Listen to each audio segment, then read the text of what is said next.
Hi guys, and welcome to episode 27 of Kent Walks. This week I am visiting a village on the Kent-Sussex border and exploring its surrounding area. I was originally going to be starting in the village itself, but instead I've started in Tunbridge Wells and got the steam train. Welcome to Groombridge. From the station, head up towards the road, but before reaching it, turn right to drop downhill on a path under the railway. Follow the path to a lane and cross straight over. Continue east past the water treatment works and onto Groombridge Place. Veer left on a partly hidden track away from the historic building and through a recreation avenue to arrive at Groombridge Village.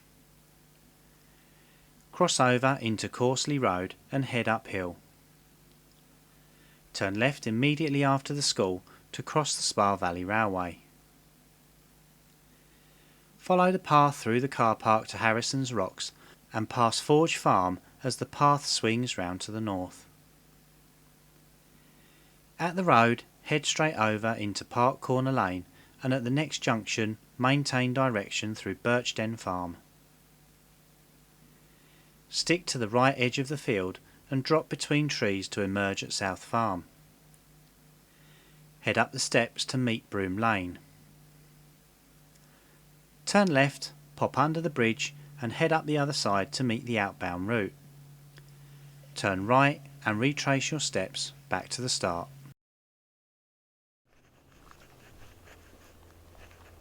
Groombridge comes from the Old English groom, meaning a young man, and obviously bridge, meaning bridge. Therefore, was known as a bridge where young men congregate.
In 1239, Henry III granted Groombridge to William Russell in order to build the chapel of St John the Apostle and Evangelist.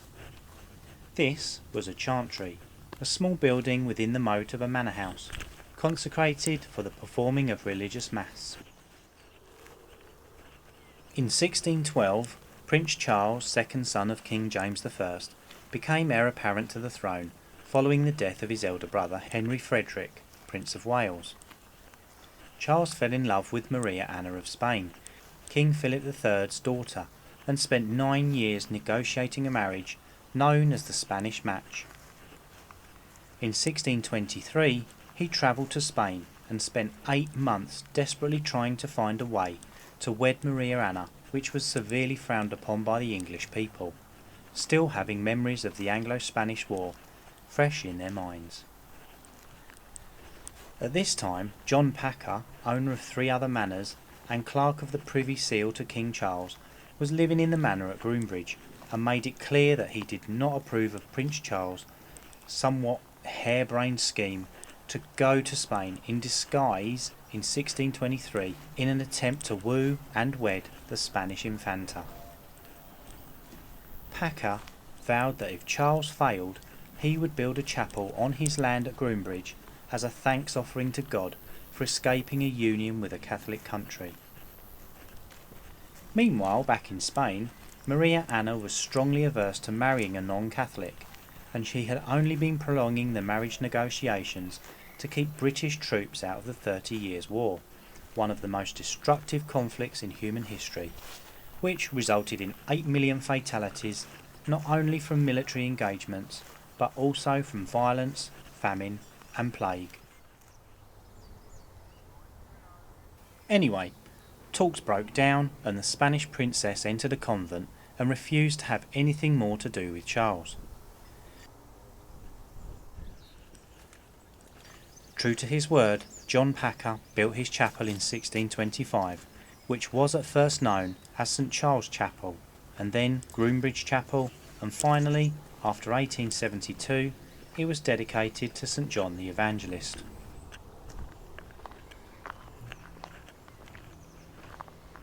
In 1662, Philip Packer, with the help of his friend Christopher Wren, built a new house renaming it Groombridge Place.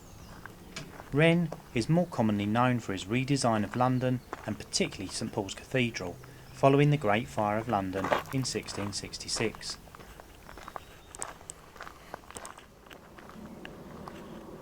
The gardens at Groombridge Place were also laid out by Philip Packer, with help from renowned horticulturalist and diarist John Evelyn, friend of fellow diarist Samuel Pepys.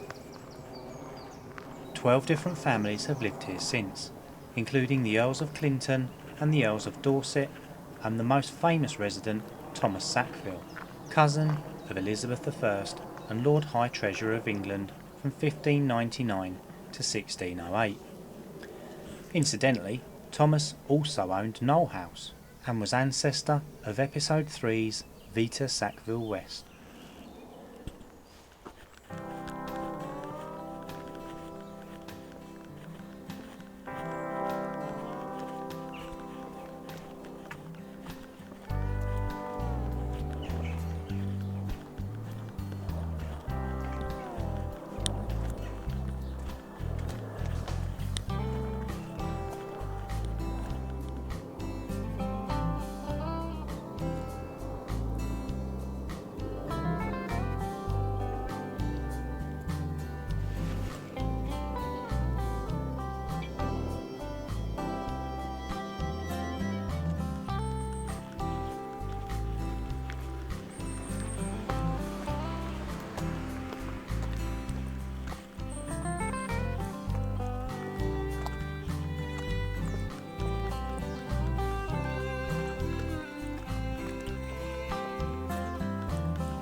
the railways grew up fast across Great Britain and the train became a popular mode of transport and allowed many for the first time to explore other towns and cities. Tunbridge Wells had two stations built by rival companies, Tunbridge Wells Central, opening in 1845 by South Eastern Railway, and Tunbridge Wells West, which was opened by the London, Brighton and South Coast Railway in 1866. Around 1876, these two stations were connected by a tunnel, allowing connections between the London to Brighton and the London to Hastings lines. In 1923, Southern Railway took ownership and the route became a very popular cross-country link with over 100 trains a day. 10 years after nationalisation of the railways, Groombridge station was re-signalled and in the mid-60s steam finally gave way to diesel engines. Gradually lines began to close all around. The Cuckoo Line, Erridge to Howsham branch in 1965, East Grinstead to Groombridge in 1967 and then Uckfield to Lewes in 1969. As the popularity of the motor car increased, train services were sadly and severely culled and the Tunbridge Wells to Erridge section closed on the 6th of July 1985. The link to the main line at Birchden Junction was finally removed in the early 1990s.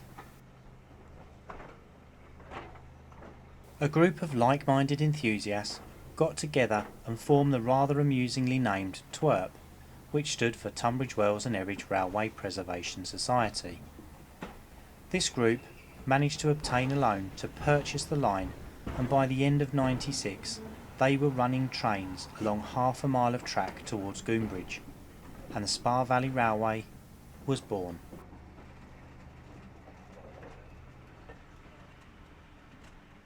By summer '98 the railway had grown to almost 3.5 miles, connecting Groombridge to Tunbridge Wells, and the owner of the High Rocks Inn had even built a station by the alehouse to offer travellers refreshment on their long journey.